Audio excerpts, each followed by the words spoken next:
Alas, it is finally time for part 2 with Jenny Callison on the tap. Enjoy, you sexy goddamn sliders. Yahoo!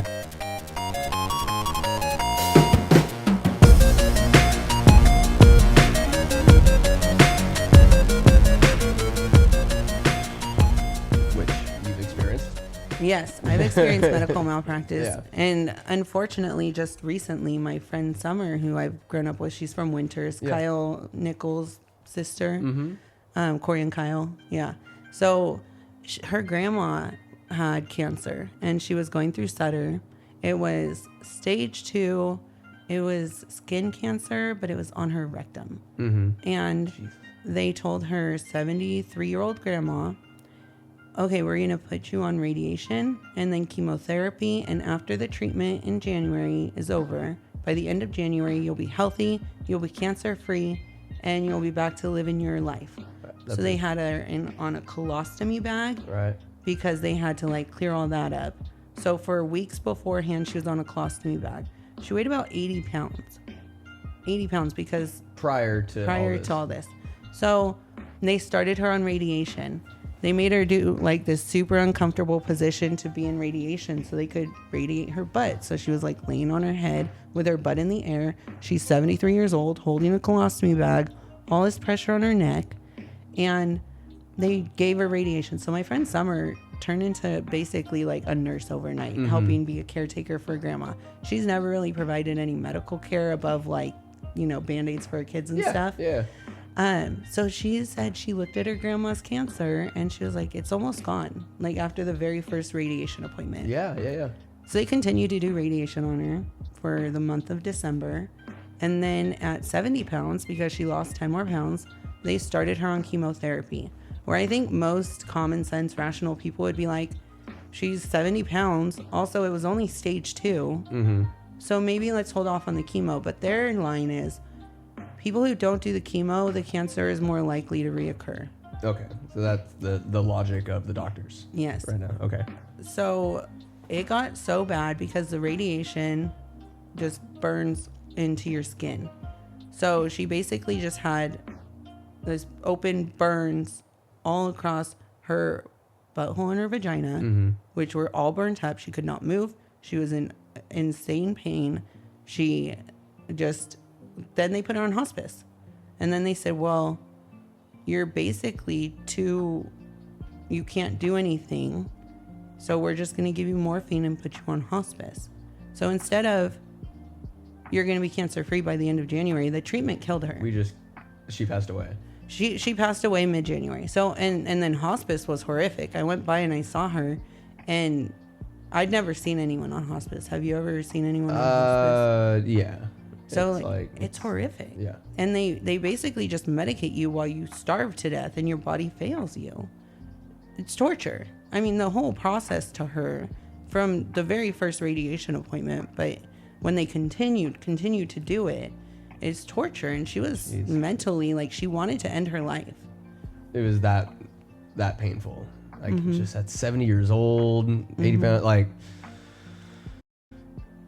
So she died in mid-January, and then I'm so sorry. It sucked. My friend had a very beautiful funeral for her, and that was the first ever funeral I went to that had a dove release. And it was really beautiful where they played the song her grandma wanted played, and the doves flew around, and they flew off right as the song ended. It's a company from Knight's Landing. So they did it. They released doves at my grandma's funeral outside, cool. And I was like, where do they go? It goes back to Knight's Landing. They know how to get home. Yeah. That's so cool. I loved pigeons. It. Yeah, that's. I guess. Did you guys did people hold the pigeons? Yeah, we had some people. It was a hot day, and we had people in leather jackets. I'm like, good God, just you could chill out a little bit. I think it's the same couple. Yeah, they were wearing leather jackets. They let them loose. It was beautiful, and it was just listening to what that woman had to go through.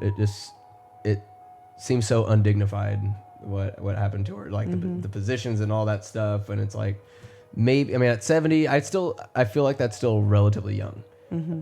You're still with it. Not every 70-year-old's like that or active, but Like My the way mom's 70. She won't like that. I said that. Well, she won't listen. Maybe. Nah, of course she listens. So she will listen. Yeah.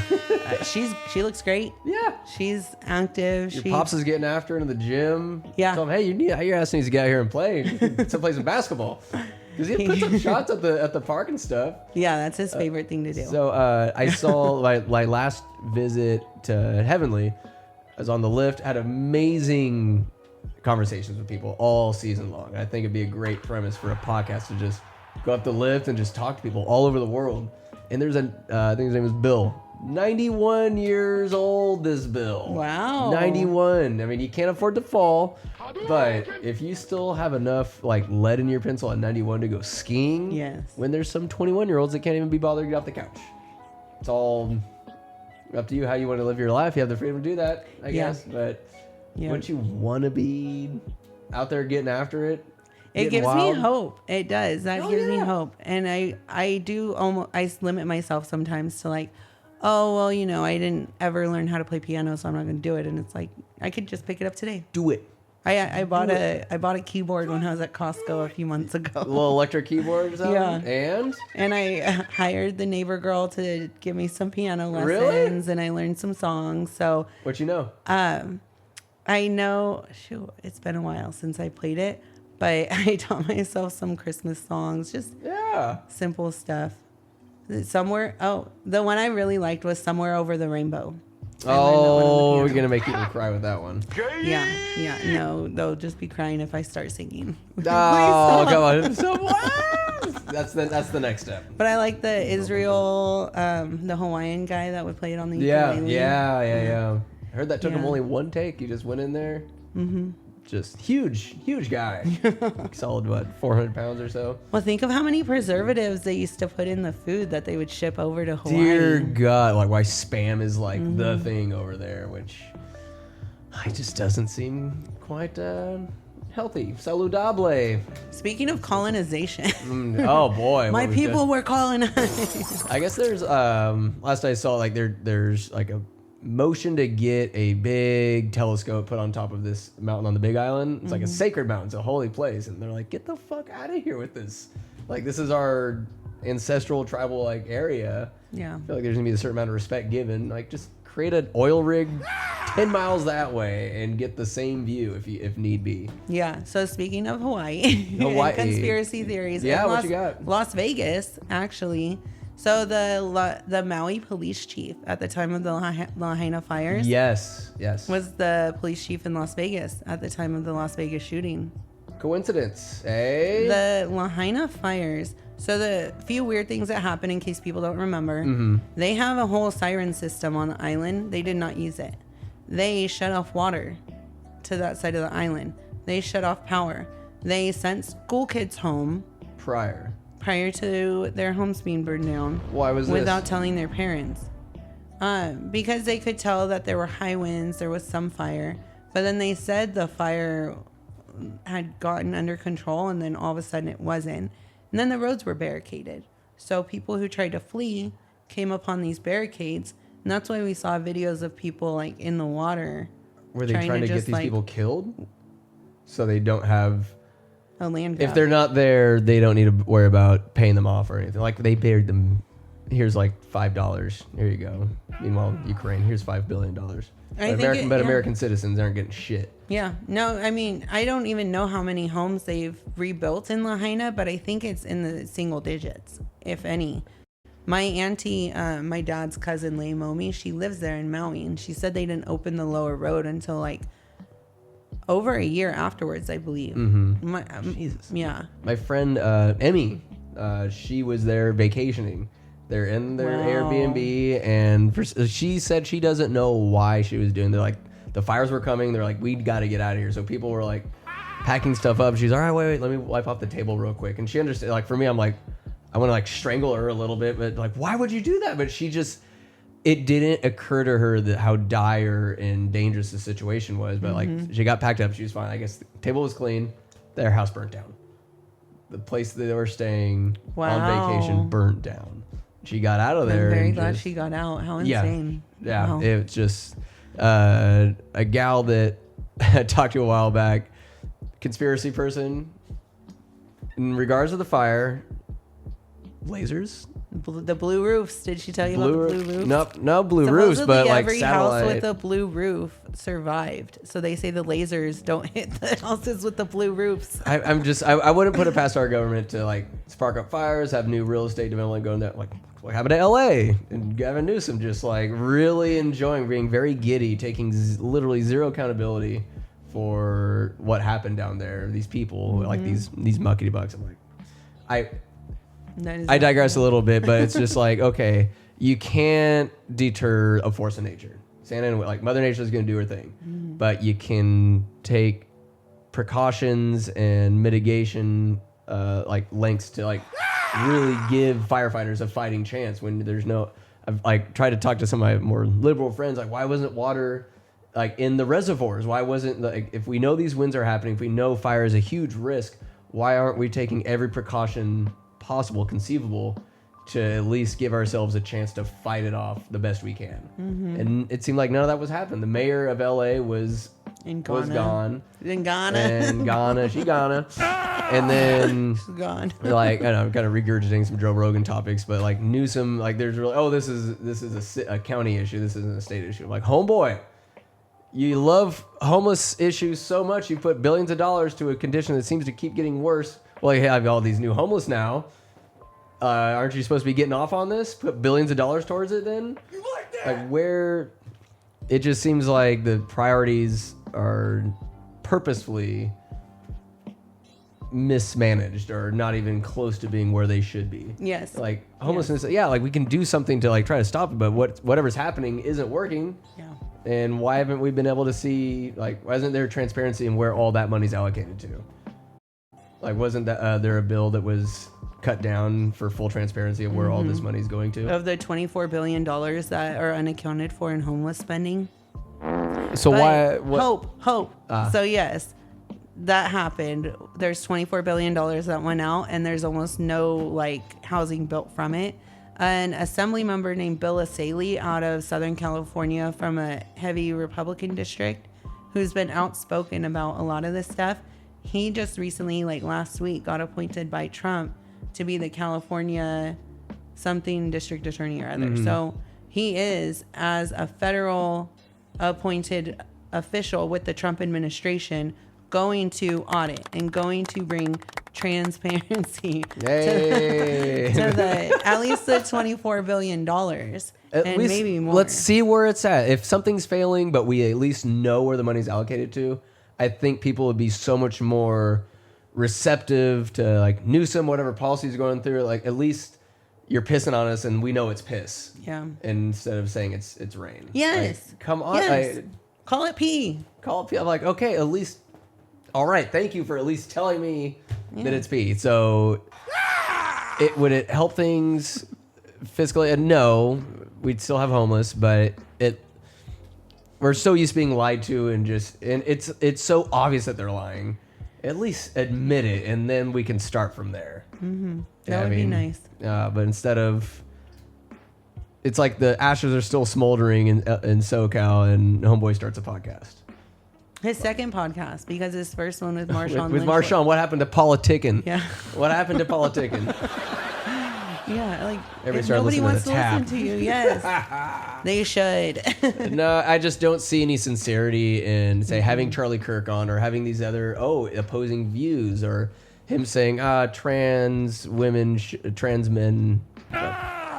Male to female transition people should not be like in sports or whatever. Like you're saying things based off the results of this last election. I don't think you're sincere in the slightest. You're saying things that people want to hear, but not what you truly mean. Because I don't think for another second that if Harris won that he would say anything of this sort. I don't think Zuckerberg would have come out and said, hey, we're going to let the community kind of govern itself or fact check instead of it. Like, none of this would have happened if the status quo would have come to fruition. No, they just keep stealing from us. Man, can you imagine the border situation if they were still in charge? The insanity, the crime, and the undocumented, the child trafficking really grinds my gears. Child It trafficking. really grinds my gears, as it should. Recently, with friend Emmy, went to the library. If people don't go to the Winters Library, get there. It's a dope spot. There's plenty of resources, internet, air conditioning, all the stuff. You can print out stuff for 10 Clean cents a page. bathrooms. Clean bathrooms, great. Like the people working there are nice. But we went there to help these women who were studying and training to get their citizenship. I'm like, let's go. If you want to do it the right way, let's go about it the right way. And it's asking really personal questions of like, have you ever taken part in, or it's kind of like the driver's test, how it's phrased in a way to try to trip you up a little bit. It's like, have you ever taken part in or been a part of or assisted in genocide, in torture, or like the questions are like, this is wild. But these some had a better grasp on English than others. But it was like, all right, these women, like, you're going about it the right way, and I'm about it. And Nice. I was really happy to help in some way, because you just get we're supposed to speak to them only in English, just so they don't know who's going to administer their citizenship test, but just to get used to hearing different English accents and just the questions are being asked or whatever they are. So hopefully they pass. Hopefully people, if you want to come here, my opinion, get here. But become a citizen, pay taxes, and like be part of the crew. Yeah. Be Get here be through part of the legal squad. means, and then become a citizen. Given how difficult, I don't know how difficult it is to do it legally. I've heard stories of people that are still waiting at the border, families struggling. Like, I want to do it the right way. They're compelled to do it the right way. Yeah. But it seems like it's more difficult. Should we try to streamline that to make it? I mean. Consider if you're going to move to another country. Right. How long do you think it should take you to become a citizen in another country? I'd say 6 months, maybe, like with studying. Why should they just willingly accept you into their country to become a citizen? I should show that I'm going to provide something to their country, whether it's work, bring a family here, like an extensive interview process. So, like, I think you're right, and that's what you should do, and that's probably what the federal government does. But I feel like people don't really think about, okay, if the shoe was on the other foot and I was going to another country, what would I expect that other country to do? Because what they're asking the United States to do is far beyond what I would expect any other country to do. Like, I can't just fly to Korea and say, I want to be a Korean citizen. Yeah. And also, I want your documents to be in English, and I want an English translator so that I can understand things, So I appreciate what you're doing by helping people. And yes, it would be nice if the federal government process to become a legal citizen was more efficient. It would also be nice if kids that went to public school could learn how to read and write at grade level. So I would rather fix that problem. And I would rather, fix both problems if I can. But how quick should it be? I think it should take time. I think people should get vetted a bit. Yes. And when people are claiming asylum, the rule with claiming asylum is you claim asylum at the first country you come to. You don't country hop, go through the Darien Gap in Panama, and then pay the cartel somewhere between $5,000 and $30,000 to then come into this country and then claim asylum. That's not how it works. And then we have a lot of people who claim asylum, which means I'm not safe to live in my home country, who then go vacation back in their home country. So if the Korean government, because I was stationed in South Korea, so I'm just using that as an example, if they found out, hey, I came here and I said if I stayed in the United States, they would kill me, so you accept me, but then I go vacation there, do you think it would be right for the Korean government to just take me back? China. I would say treat it as if someone who's committing what's the fraud, workers' comp fraud or something, like just fraud. Yeah, it's just it's fraud. Yeah. So how can we believe you now? China. There's plenty of greedy ass people out there. There's plenty of people usurping programs and whatnot. But it's like, no, you've straight up lied to us. If there's sincerity, sure. Yeah. But that's where the time would help. It's like, all right, you have a couple months here. We know where you live. Maybe you have like a sponsor or something like that, like a family, like to help get up to par with the cultural nuances. And because Mexican Americans are a huge problem, especially the West Coast and California. to like really like will help integrate you. This is what it's like. This is what's, I'm not gonna say expected, but come here, like work and have ambition, have a goal, make it more not easier but more efficient. I like that phrasing far better, because easier is just skip across, but that's dangerous, super dangerous. What's to say the cartels or whatever coyote doesn't just leave you out there to die? They do. And They do leave people out there to horrible. die, and they do come across with children who are not theirs. And as soon as Biden got into office, he reversed the Trump decision that said you need to DNA test the child and the adult to make sure that they're related. So 300 to 500,000 undocumented children came over the border during the Biden administration and are unaccounted for. So they came over, and then they're not at the places where they should be. They're just, are they autistic? There as is well? a lot of freaking sex trafficking that happens that we don't talk about, and people act like it's not happening. And these children are getting hurt and getting killed. And there's open air prostitution in California because of Scott Wiener, because of the senator out of San Francisco. That's another bill that he did. So it used to be you could not just openly solicit if the police found you. And a lot of it is that it's just dangerous. It's a dangerous environment. You're putting yourself alone in a car with another person. You're going to get open to crime. Who knows what's going to happen? It's insane. But now it's happening everywhere.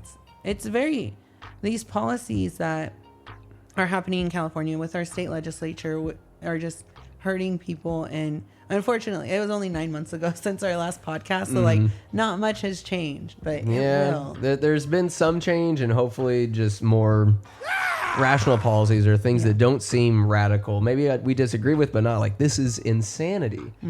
Like, I guess last I checked, it's been some time, but Sonoma County, #1 sex trafficking county in the United States. Wine country.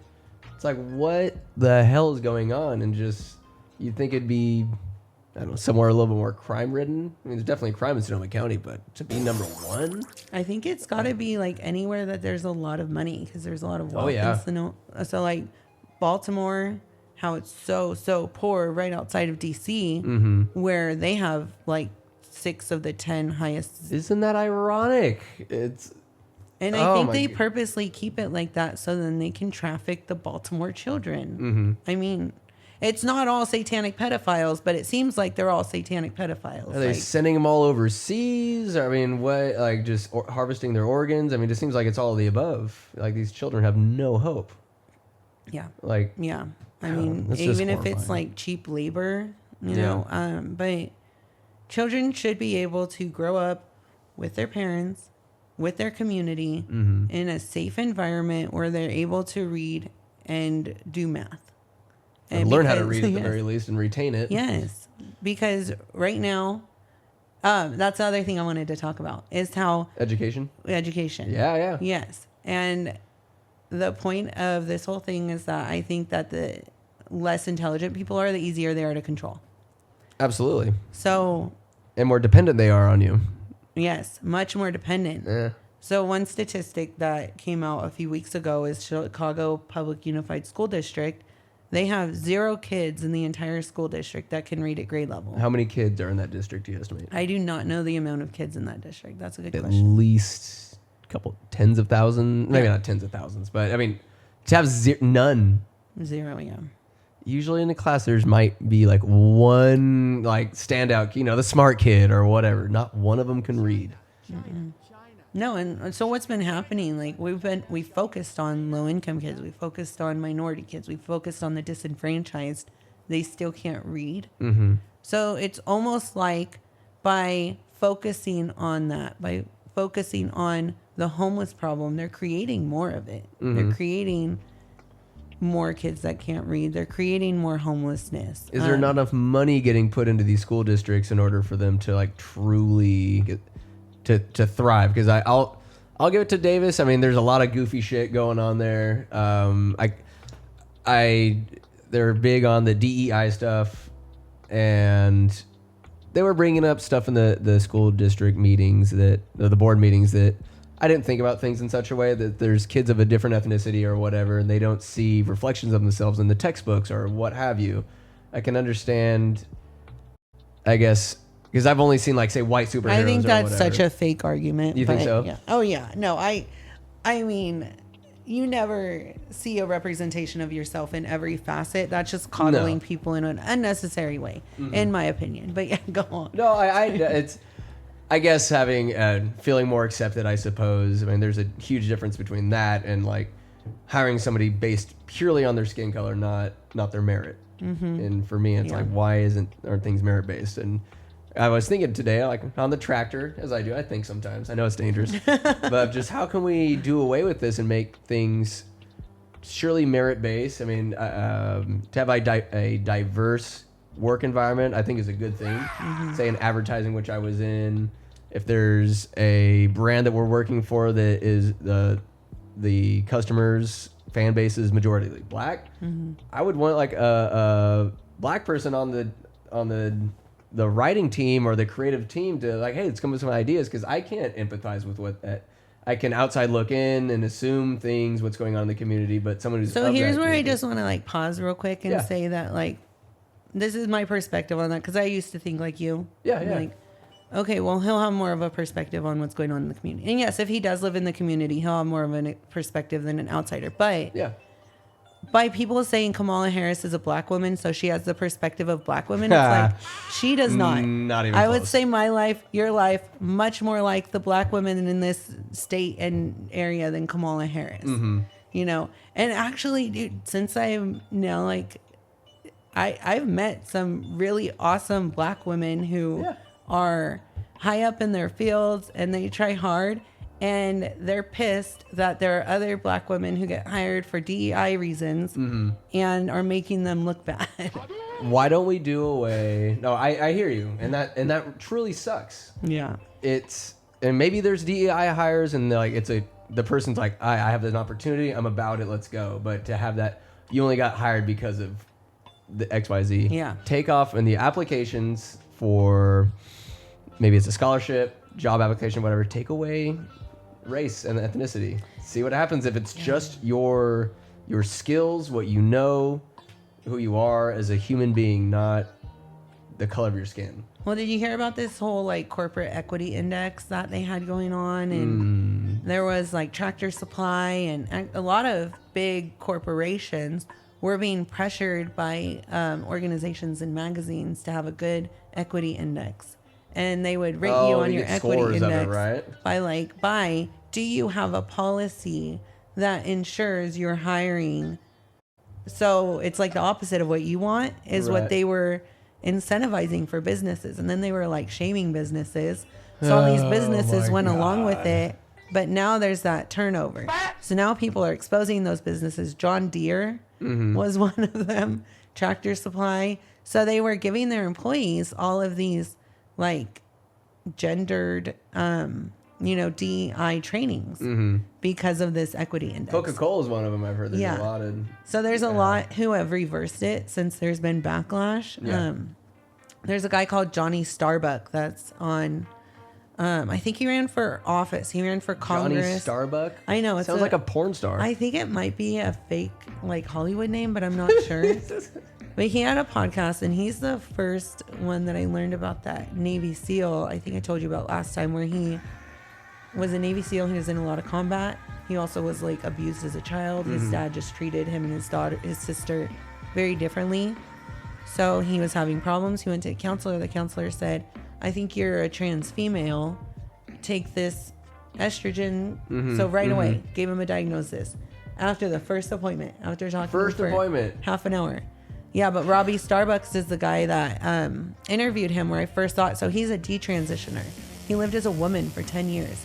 A Navy SEAL who was living as a woman for a decade and just having all these same problems that he had before, plus all the problems that come when you're a man appearing as a woman of just, weird looks. Where did this Navy SEAL live, though? I feel like if you're in Davis, California, you're welcome to the open arm. You're a hero. If you're in Davis, Texas, you're gonna be a little more scorned, I would say. Which sucks. Like in places where we're like, oh, if you're gay or whatever, you're discriminated or you're gonna get strung up by your gills. I think we all have animal instinct. So we all have this animal instinct to recognize patterns, to look at what's around us, to be comfortable with what's around us. And when something around us is different than what we normally see, I think we should pick up on that. And I don't think we should judge, like treat anyone poorly. I always think we should treat people with love. But I think that it's not wrong to say there's a man dressed as in a dress trying to go into the girl's bathroom. I'm not going to walk in there with my daughter right now. Yeah. I'm going to wait till he comes out. So like, yeah, I get what you're saying. But like, I think that our society is trying to suppress our natural instinct and like what we feel. And our natural instinct is good. Like we have, and especially as Christians, I did want to, like when Jesus died, which we're going to celebrate soon with Easter Sunday, weekend. Yeah. And he came back. Before he died, he said, I'm going to leave you, but I will leave an advocate in my place.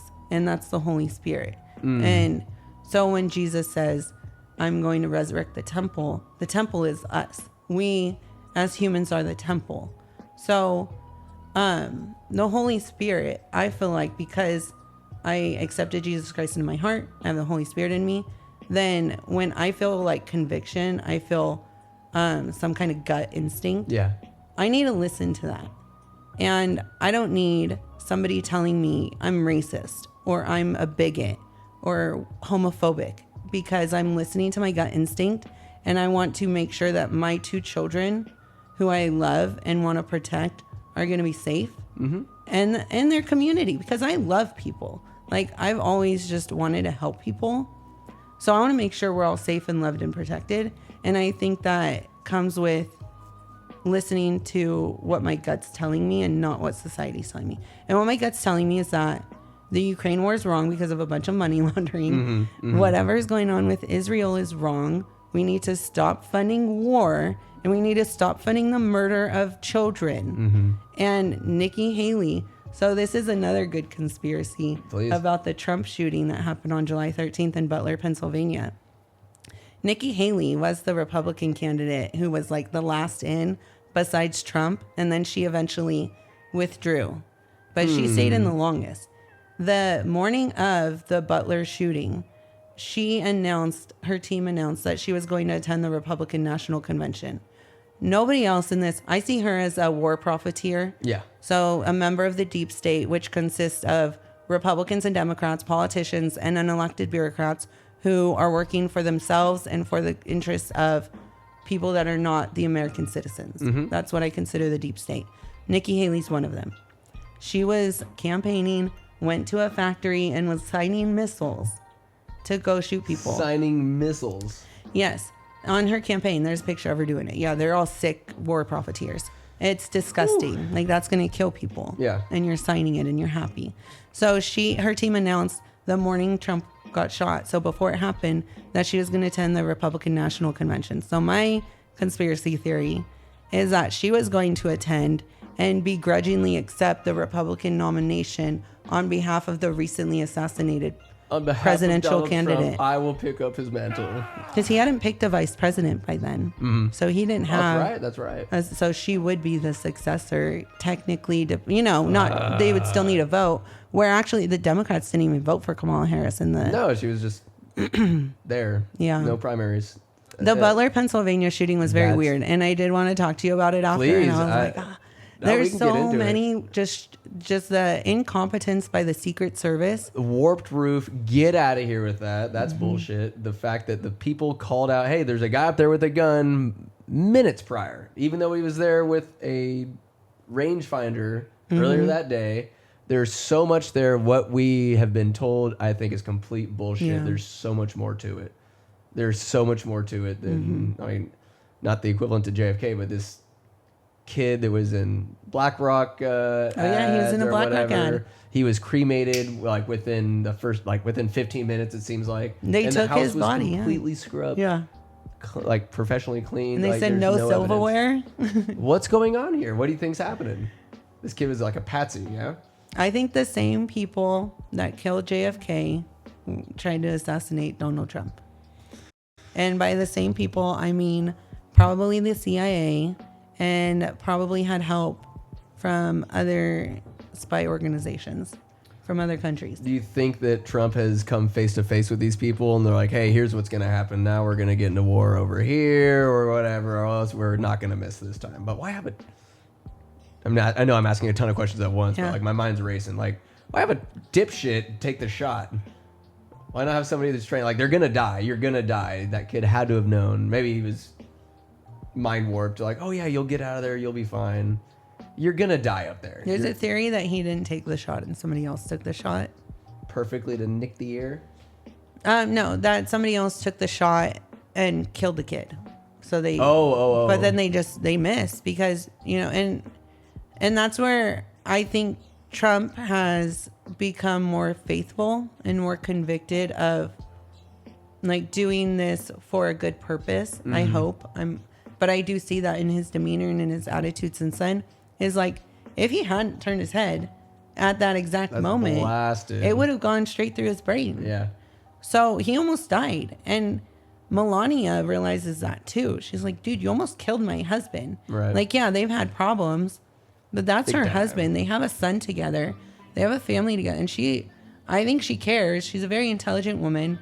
I really identify with her when there's clips of like little Baron Trump and her talking about him and smiling at him. And it's just like, I have that same motherly love for my kid. So like just recognizing that and being like, I get it. Like, I don't really have anything else in common with Melania Trump, but like, I love my kid just like she loves her kid. And I think that, yeah, you could probably fake that. I don't know. She was a model and maybe an actress, but like, it was really nice Melania. to see. Yeah. I love it.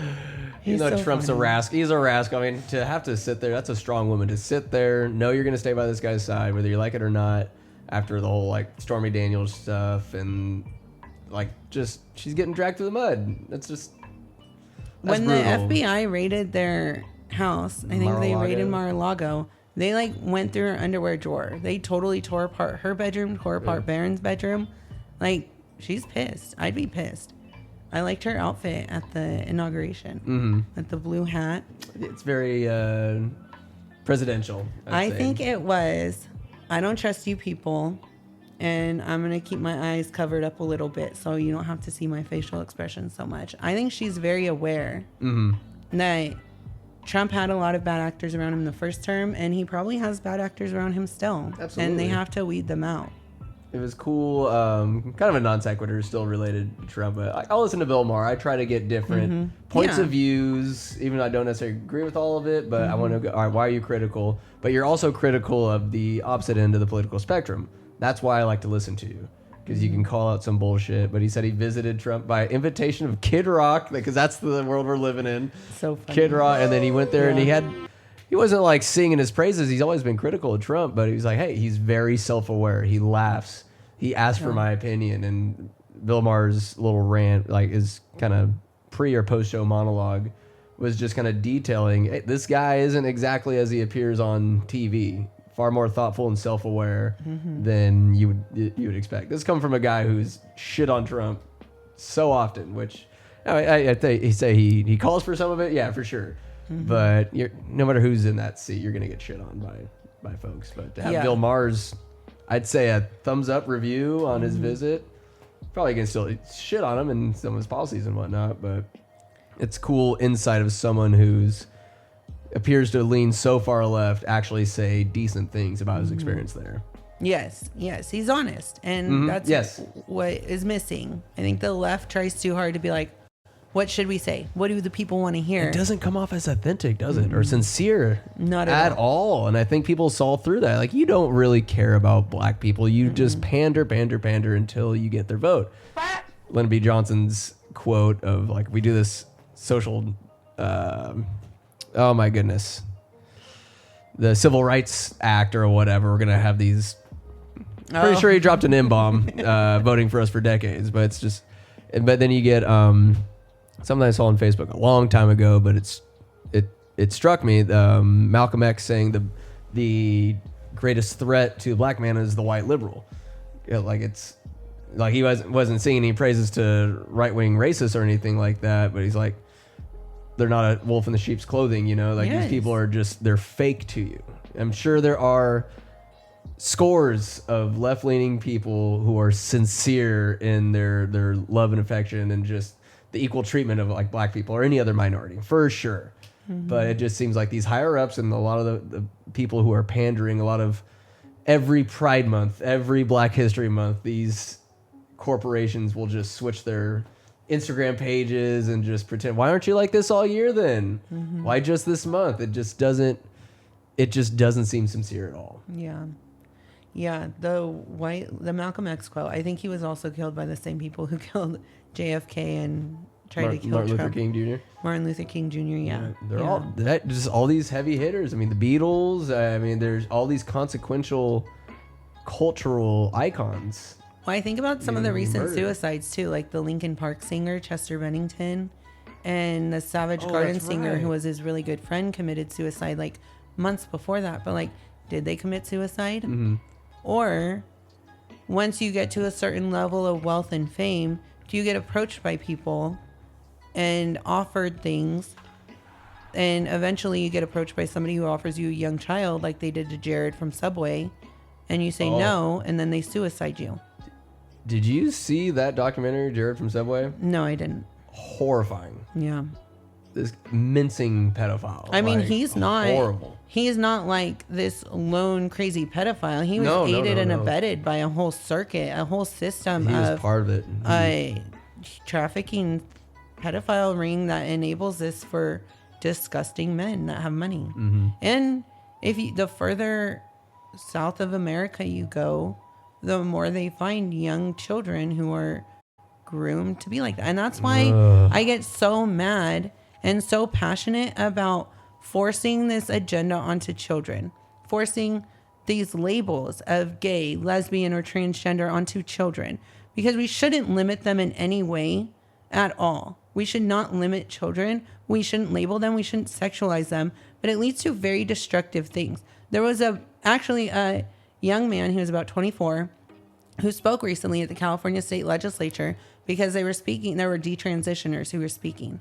And he said at a young age, at about 10 years old, he was talked to by grown men on the internet, exposed to sexual things, exposed to the idea that he is a trans female, and then groomed and sexualized by them. So then he identified as a female until he found out, no, these were just pedophiles. Yeah.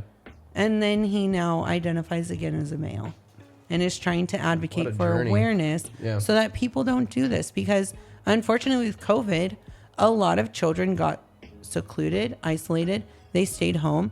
And a lot of people are not back to their normal social life that they were. And that's one thing that makes us healthy, is that connection to other people. We're social creatures. We are social creatures. We absolutely are. Yeah.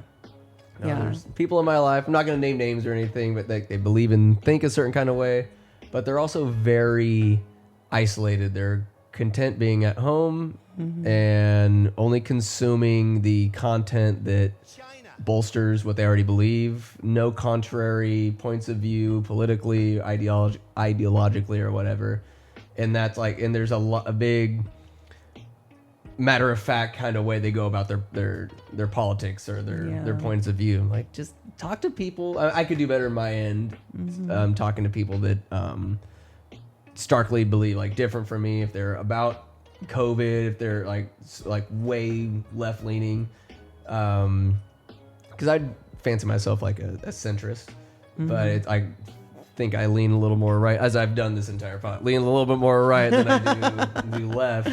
But it's good to like challenge yourself, or like, okay, maybe they'll say something that you didn't really contemplate before, or a different, like shedding light on something. But okay, maybe I disagree with you still, but I appreciate this different perspective that I didn't see before. Yeah. Or you change your mind sometimes. Have you changed your mind on like a policy or like something within recent memory? Or I've completely changed my mind on 9/11. Yeah. What's going on there?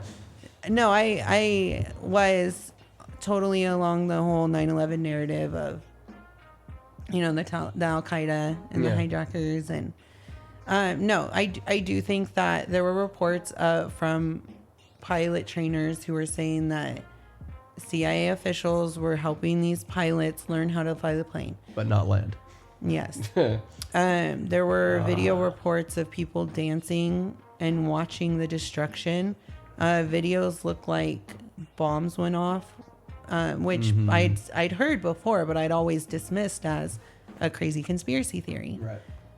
But the term conspiracy theory was created by the CIA, and it was the label that they would give to people who had any alternative opinions about the murder of JFK other than the official story, which the official story is that it was a lone gunman who shot him. Right. But then like a day later, he's murdered by somebody. What's that about? And then that guy dies in prison or something? Before we could ask questions, damn it. Yeah. Isn't that something? The coincidence of it all, or I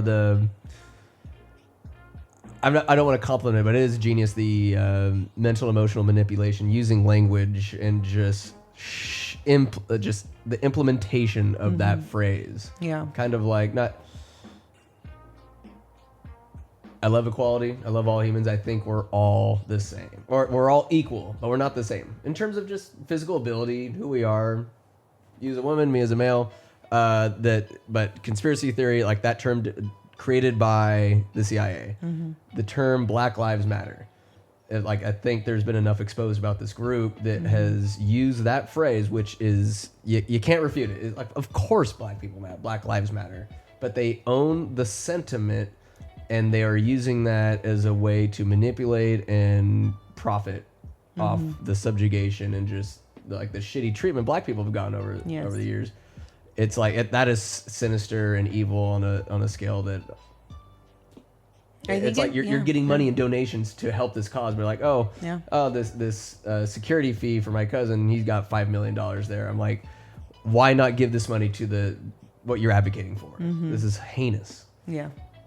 Yeah. Like when you own the sentiment, you saw it everywhere, like on all 2020 and stuff. Like it's all over the NBA, NFL, or whatever, because everybody's bought into, yes, like we're gonna support this. I mean, who wouldn't support the sentiment? But unfortunately, this corrupt organization owns that sentiment, and it's very strange that they used George Floyd's death too, because George Floyd was just a disgusting person. And like, yeah, I know he's dead, but no, he was disgusting. He was trying to pass off counterfeit money, and the police got called. They had him in the cop car, and he's freaking out because he consumed all of the drugs that he had on him. So his toxicity report showed like cocaine, fentanyl, meth, weed, I think even some opiates, and like just a wide range of stuff that'll give you a heart attack.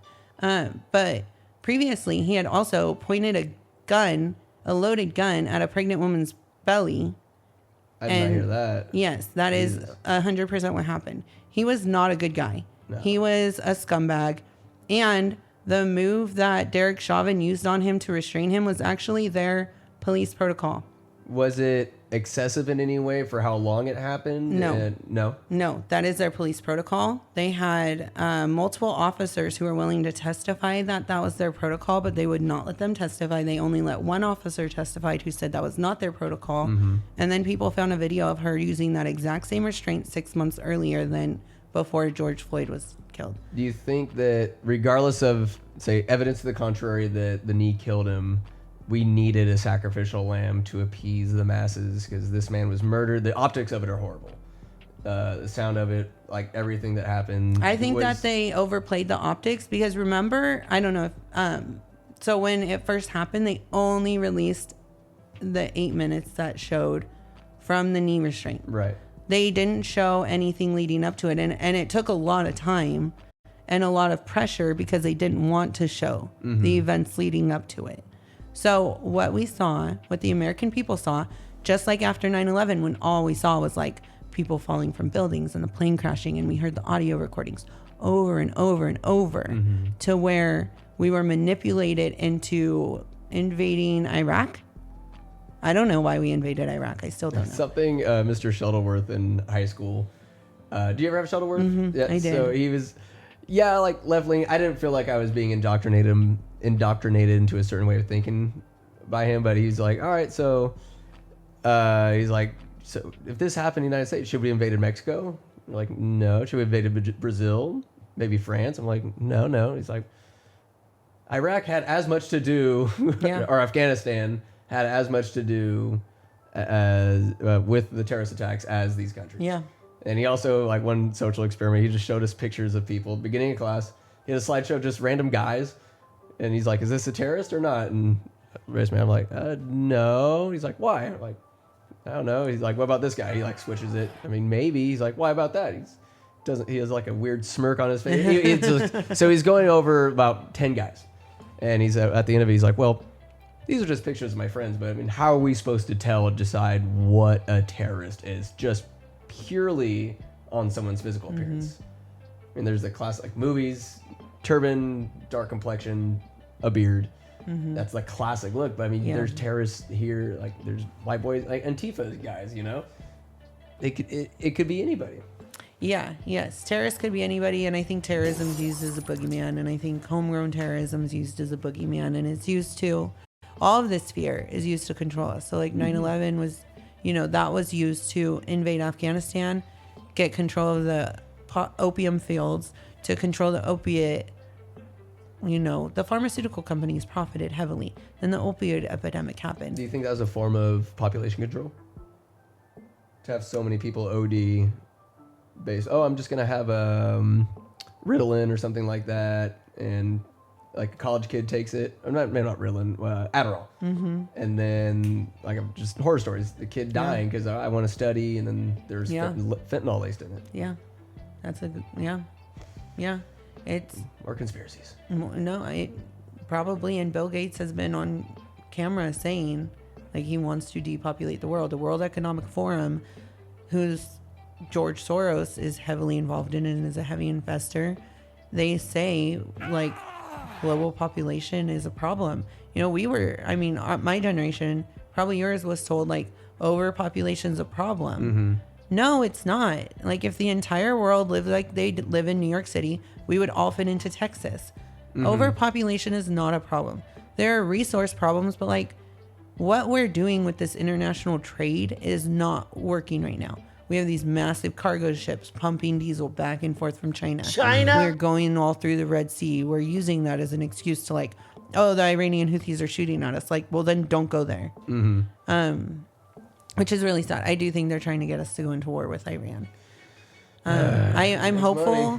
Like Donald Trump said he was going to bring peace with Ukraine. Zelensky's really digging his heels in. Yeah. What did you think about? Did you see the interview with Trump? I was like, you dressed up in a tracksuit and just kind of making demands. And I'm like, homie, you ain't got no cards to play this poker game. So like, why are you making demands? I don't know that when it first popped off, like this guy's brave as fuck for staying in Kiev, like all the bombs are going off and stuff.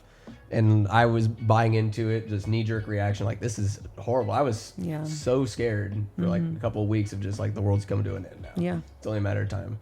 But like, and then as time goes on, I'm like, there's something screwy here. I started, once like my emotions settled down a little bit, I started thinking a little bit more objectively about like, what are the players are? Oh, this is what led up to Russia's move. It's all extreme. Of course, I don't want war to happen, but I mean, what would we do if China was going to get Mexico into whatever alliance they had, or like something that goes contrary to our well-being, what have you. And those boundary lines really only date back to World War II. So it's not like they're invading a sovereign country that has had that boundary line for thousands or like hundreds of years, It's I think that global forces like the World Economic Forum, NATO, everything since World War I has just been a huge push to control everything in the whole entire world. They are manipulating all of us, but then we at the same time are funding our CIA, who's overturning foreign governments, manipulating their elections. Not ours though. Ours are perfect. Absolutely. Fraud free. Never don't know the meaning of that F word. Yeah, fraud free.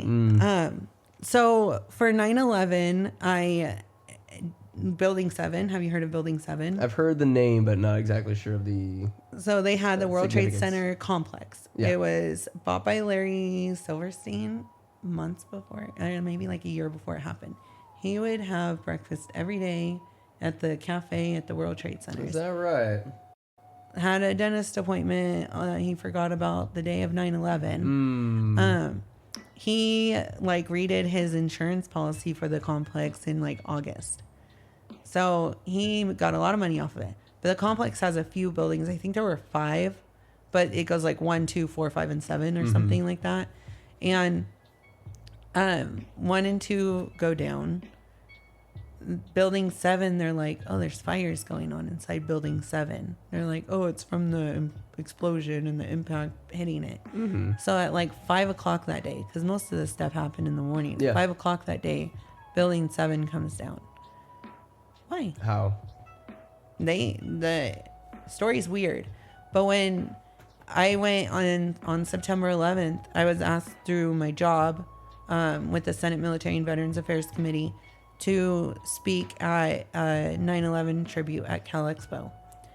And I already had these mixed feelings about it, about 9/11, but I was like, I'm not going to talk about that. I'm just going to talk about my time in the service, the people that I love that were in, and I am going to ask for like a moment of silence for my 2 friends I've lost by suicide since then. And I also mentioned my lieutenant's husband who died in the invasion into Iraq in a Black Hawk crash. So my Lieutenant Wolf, who's from Hawaii, she was married to a guy she met who was in. He was a Black Hawk pilot. She was my lieutenant in Korea. And I remember her getting the call, and I don't. Oh my God. It was. Oh man. She was very composed because she was a very good leader, and she always took care of us. But yeah, it was tough. So I brought him up. I brought my 2 friends up, but they also asked me at that ceremony to read the 8 bell ceremony. So in the 8 bell ceremony, I read about the plane hitting building 1, the plane hitting building 2, and I would say the time, and then they do the bell. So it was that. It was when the buildings collapsed. It was the Pentagon. It was Flight 93, and then it was the also commemorating the people who died falling out of the buildings. Yeah. Oh. But I noticed that it didn't say anything about building 7, and I thought, well, maybe because no people died because they knew by 5 p.m. to clear everyone out. But they did mention the planes impacting the other 2 buildings. So, like, why wouldn't they bring up building 7? It was just something, like, out of the whole ceremony, which was, like, really nice and beautiful. And a few people came up to me afterwards and, like, said thank you for speaking about the suicide, or just for, like, told me about their own friends who they had or their own service if they were in. But, yeah, like, out of this whole beautiful ceremony, in the back of my mind, I'm just like, why wasn't building 7 listed? Should have been like, thank you for your time, stuff out the podium. And one more thing. Can we talk about building 7, guys? Yeah. No, but I think probably wise just to give that moment its due. It's not about building 7, just all that happened and stuff. So because people did die. Americans lost their lives. And Dick Cheney, the vice president of the United States at the time, profited heavily off of that. So how much was Halliburton involved? How much was the military industrial complex involved? Big business. I no longer think that I'm on the fence about whether or not we went to the moon. Oh, really? Mm-hmm. I like to believe we did. Regardless whether we did or didn't, the evidence and the statement, it was believed. And that crushed Russia. That's us getting there, us and our denim. I mean, people truly believe it was believed. So whether we did or didn't, the belief is there, and maybe that's a reality unto itself, even if it wasn't something that actually happened. Or was it a whole way to launder a bunch of money, and the Soviet Union was just propped up as the boogeyman after World War II, so that we could keep the military-industrial complex going. Patton wanted to take it to him right after World War II. Like, hey, we got some momentum. We got our nukes. Nobody else has nukes. Yes. These are bad guys. Let's fuck them up. Which, I mean... Was it that, or was it, hey, we're making a lot of money. If we stop doing this, we won't be making as much money. Let's keep the Cold War going.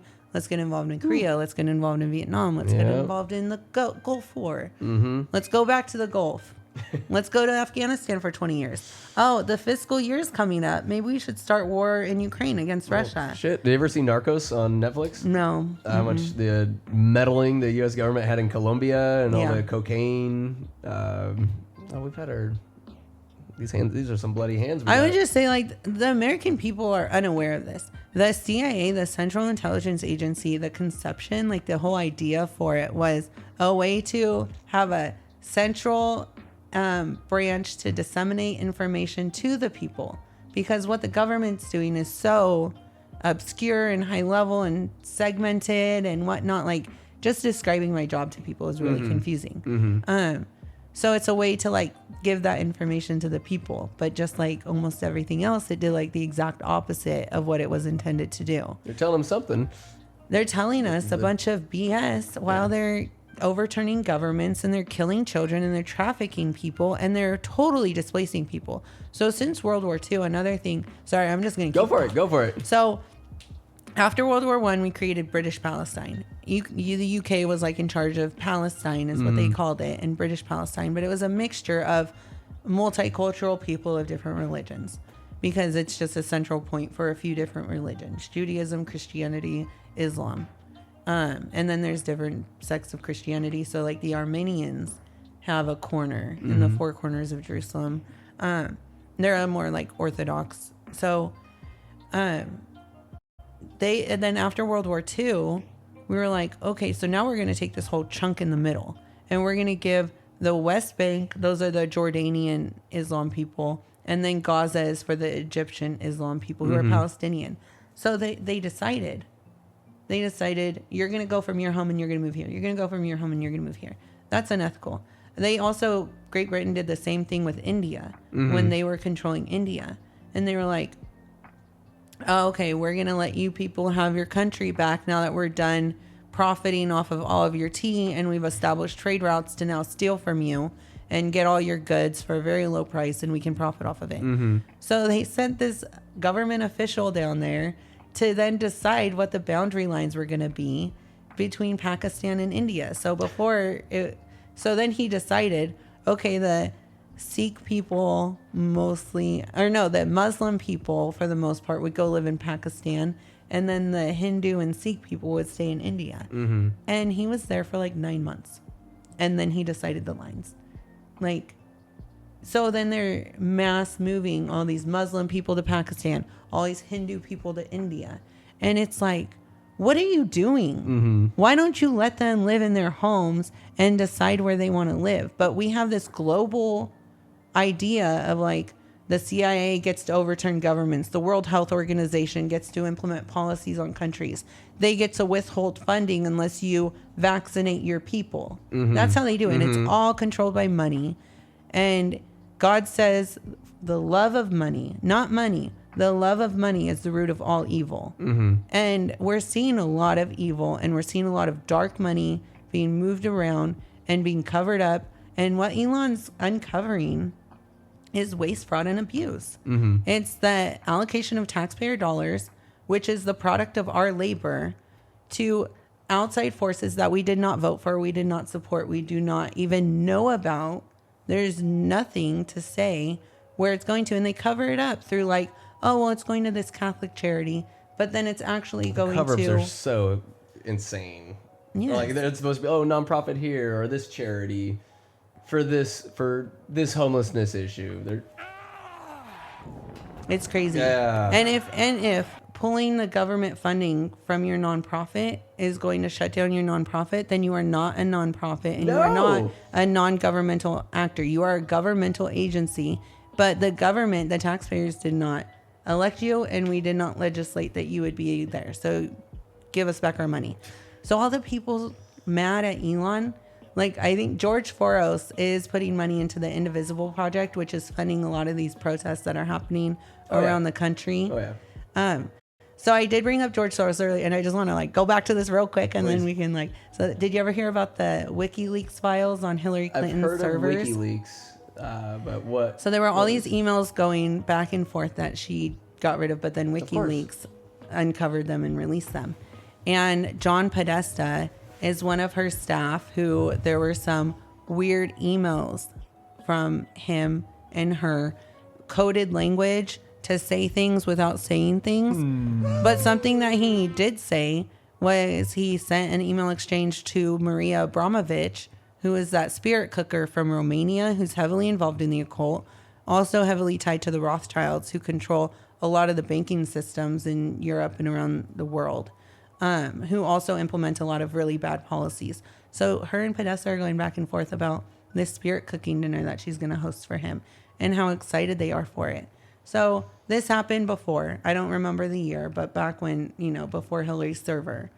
In 2016, Maria Abramovich was appointed as the ambassador to Ukrainian schools for school children. Really? So she's an artist, but she does this really weird, sick performance art where like one of her famous pieces was that she like stood there for 3 hours or something and people could just do whatever they wanted to her, which is, it's weird. It's just weird. That's very bizarre. So to say, okay, this lady who also does spirit cooking where she like supposedly makes food that looks like you're eating people. She's going to be the ambassador to schools for Ukraine. She's not even from Ukraine. So why would she be? That make too much sense. I mean, that to me, that just seems like they're facilitating human trafficking by putting her in charge of that. So yeah, that's it. Is like there's a lot of weird connections.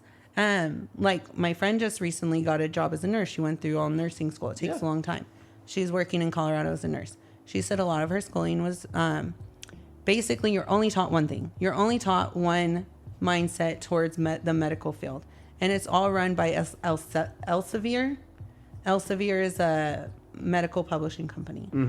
Elsevier bought the publishing company Lancelot, I think it's called Lancelot, that Robert Maxwell created. Robert Maxwell, Ghislaine Maxwell's dad. Ghislaine Maxwell, who was with Jeffrey Epstein, trafficking women.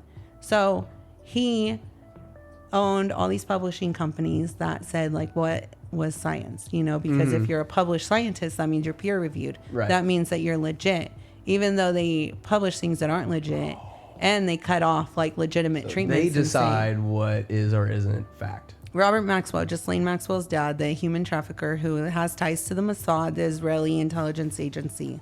He owned the company that then gets bought up by this company. After he died, they bought his company, and now that's who teaches you the things. So Robert Maxwell also, for a year before he died, he bought ownership of McGraw-Hill Publishing Company, who publishes all of our textbooks here in the United States for the most part.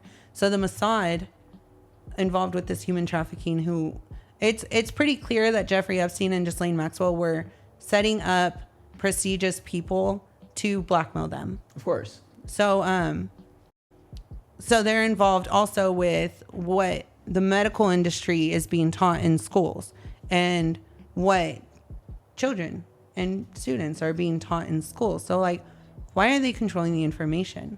What are they controlling? And then the medical industry is just so corrupt, and every single thing they do is for profit. It is not for health.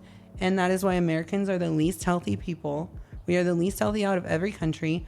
Our death rates are through the roof. Our life expectancy has lowered since the opioid epidemic, where our age of life expectancy has gone down because so many people are dying of overdoses. They're called deaths of despair, suicide. Oh my God. Drinking too much. And it's only getting worse. COVID really, the rearrangement screwed everything up. Yeah. So like our own country, we talked about the CIA transforming other countries, Britain transforming India and Pakistan. Now look at our country with this influx of at least 20 million immigrants in the past 4 years. That incredibly transforms a country. There was that town in Springfield, Ohio that had 40,000 people and they brought in 20,000 Haitian refugees. So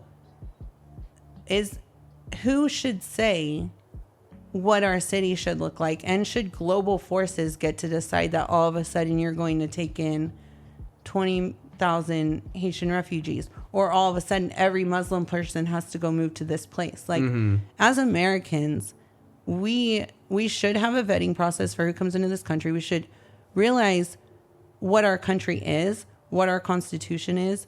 And I guess I'll just, like as my what I like to say for how we should do it is just like practice our constitutional rights, because that's what's going to keep us out of being like Great Britain, where they're getting imprisoned for hate speech. That's horrifying. That's horrifying to me. Like, there's no freedom of speech there, and that's supposed to control your thoughts and thinking, and it's very much 1984 over there. Yeah. And that frightens me. Meanwhile, there are like immigrants raping young girls. They have the Pakistani rape gangs. That is a legitimate thing. So that's like a legitimate thing, not just like fear mongering or like something tossed out there. No, it's actually downplayed by the media and by the government, because they don't want to, just like with the COVID, where they were like, oh, don't say it came from China because we don't want to be racist. They don't want to be racist. They don't want to offend a grown pervert who's going around grooming young girls. So they'll have like a young guy act like they're interested in the girl, be like, oh, I really like you. Come back to my place. Let's drink a little bit. And then they end up like running trains on them. And then they keep coming back. And then when the parents speak out about it, the government says, well, you don't know that it's true. How can we prove it?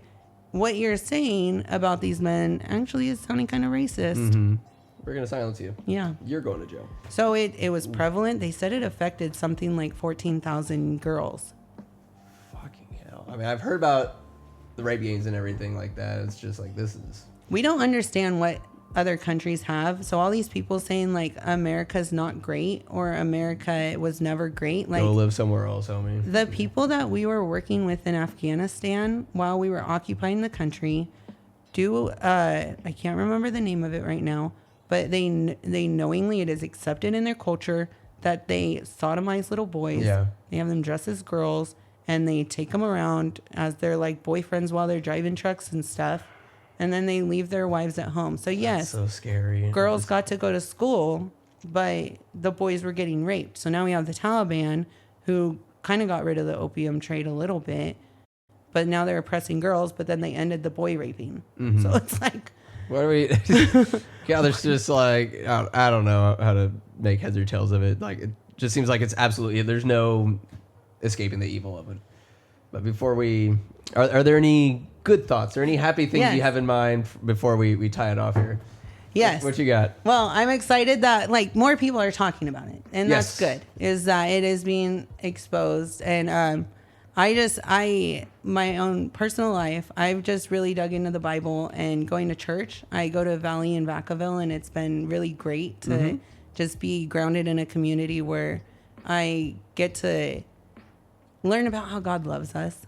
Because ultimately, like, that's why we're here. We're not here because we were just like pooped out, you know. We're here because God loves us as a father loves his child. And once you become a parent, as I'm sure your parents will say about you, is that it changes you. You find a new purpose. You find a new fulfillment. And it's like, I have never loved anything as much as I love my kids. And I never will. And I love them both differently, but like so much, so much. And I am just so grateful for them. So I think just I'm like inspired by knowing that God is in control. What these scientists have been telling us for years and trying to make it seem like, oh no, actually we were created by this, is all lies, and their lies are getting exposed. They're basing it off of some, evidence, but like, no. God created us. He loves us. He wins in the end. So regardless of what happens, what he wants us to do here on earth is to just find joy. So like I do find joy in finding out about things and spreading awareness and making people better. So I appreciate you having me on here. Yeah, absolutely. And I've also tried to get outside and go for walks and eat healthier and take my athletic greens so that I can, I felt some more energy. Good. And like connecting with my community and stuff. I took a stand-up comedy class a few months ago, and that was really fun. Well, do you have a sesh ready or something like that? You gonna be at Hoobies here pretty soon? I should. That would be fun. Why not? Yeah. Do like an opening act or something? I have a solid 5 minutes that gets a few laughs. I need to work on it and practice before I do. But yeah, I'd say I'm a type down to come on the tap sometime. Well, we'll get an audience here or something like that. But comedy, laughing, when you really think about it, those small things, going out for a walk or volunteering, being around community, sense of community, whatever that may be. It just seems so simple that these small things would just bring us so much happiness instead of just staying at home alone under a rock and just stewing. Go out, enjoy ourselves. Like, we're going to get through it. I refuse to be so pessimistic with the world and how things are going. Like, yeah, it's bad, but I mean, any hero's journey, you're going to reach rock bottom. And all throughout human history, it's been bumpy as shit. But I got faith that we'll pull through in one way or the other. Like, we're going to make it through this. It's still going to be tough. Maybe not this generation or whatever, but we can at least affect people in a small way. We'll do it, Aaron. We'll do it. And when we go through fires, when we go through trials and struggles, like, we get refined and we come out better, or we let it destroy us. So, like, we will. If it wasn't for the Biden administration, like, a lot of stuff would not have been exposed. I've heard that before, too. That does make sense. We need to come out of it refined, knowing what we know. And I think trying to compromise what the truth is because we want to care about other people and protect their feelings is a boundary that I am no longer going to let myself cross. I am now going to hold up that boundary and say, this is what the truth is. I love you, and I'm just going to acknowledge that you disagree on what the truth is, but I know what the truth is. And we don't have to hate each other because of it. Not at all. Or if we don't agree, that's not a requisite for hatred. Yes. But like you talked about fire, we can end this. Just put my nose up my own ass with a Charles Bukowski quote. What matters most is how we walk through the fire. It's gut check time. Yeah. So let's see what we're made of. Yep. One tap at a time. Yay. Well, Jenny, thank you so much for coming on Thank you. again. A mere 2 hours and 13 minutes. We're good. We're I love it. You lose! Good day, sir!